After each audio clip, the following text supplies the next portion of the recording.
The wrinkle fillers we have today allow us to replace that soft, fuller look that a more youthful face has, rather than the gaunt look of an aged face.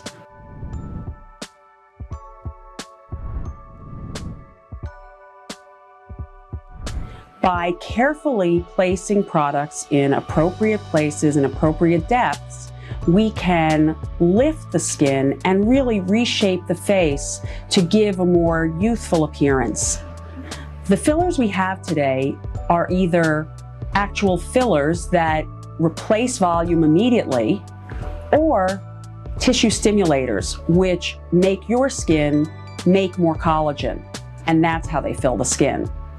The hyaluronic acids are the most popular fillers we have today.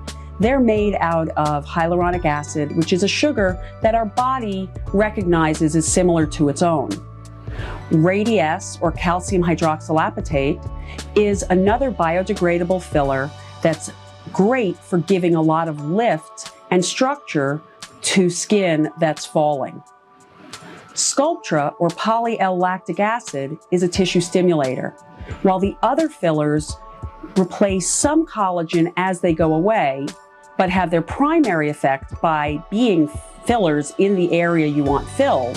Sculptra works gradually and makes your skin make new collagen, and that's how it causes you to have a nicer shape.